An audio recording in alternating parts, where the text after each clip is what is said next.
This video is brought to you by people who like, share, and subscribe to this channel. You can also support my work by buying me a coffee. The Fellowship of Guelphissauga continues with the hunt for foreign interference and student housing.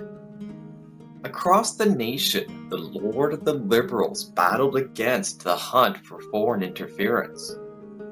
According to a recent report, several federal politicians have committed treasonous actions, and people were hunting them down. Meanwhile, in the Shire, the mayor hunted for places to house the record-breaking number of incoming new students. The Shire's university joined Conestoga College by favouring their international cash cows, putting 1,200 other students on their residence waitlist. Can Carly of Klassen and the Elder Elves do anything about the housing cost crisis? And will the hunt for foreign interference and student housing get solved? In the ruins of Ottawa, the Lord of the Liberals was taking a defensive stance. He used his political party powers to block the public release of damning reports on his favorite carbon tax and friends. According to a report from the National Security and Intelligence Committee, several federal parliamentarians have knowingly worked for foreign hostile governments, and he wanted to keep that list of names under wraps. However, that wasn't acceptable for the people of the nation, so they hunted for the list of names. One guy called Crime Stoppers to report the crimes to them, but they weren't helpful since they couldn't identify where the crimes occurred.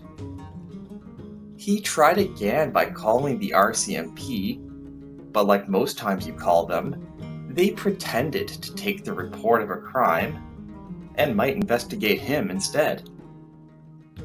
Whereas other people lost track of the hunt of the treasonous politicians and got distracted by climate change. Elizabeth May had her head in the clouds, like most Green Party members, and denied any wrongdoings by those treasonous politicians. Meanwhile, back in the Shire, the mayor sat in his office playing his game of European-inspired SimCity on a Game Boy he bought at a garage sale.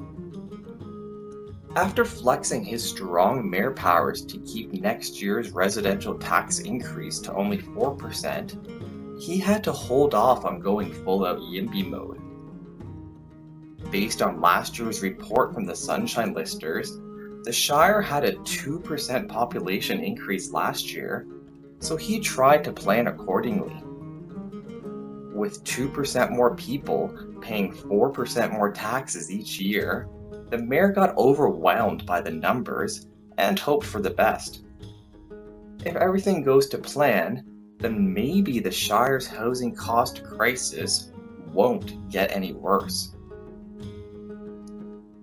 However, the mayor's hopes for combating the Shire's housing cost crisis went out the window like an empty beer can. From the university's ivory tower in the south end of town, the fat cats there flexed their population powers against the mayor. The Shire's university has had consistent multi-year million-dollar deficits, and their fat cats wanted to fix that before they go broke in 2027 by attracting more cash cows.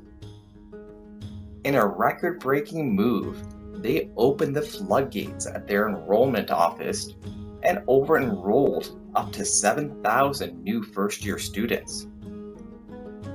This was a 52% increase since last year, with 29% of those students being international cash cows.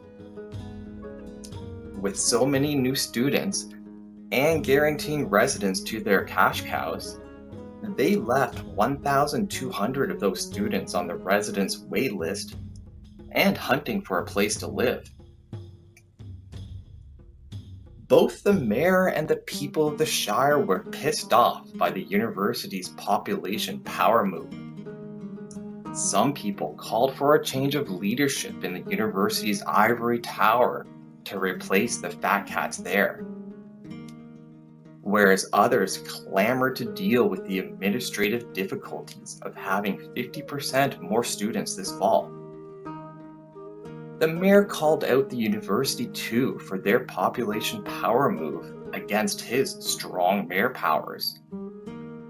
The over-recruitment that the University of Guelph has done here is not only going to have an impact on housing in our community for the first-year students, but it's actually going to have a multi-year impact on the entire community, he shouted.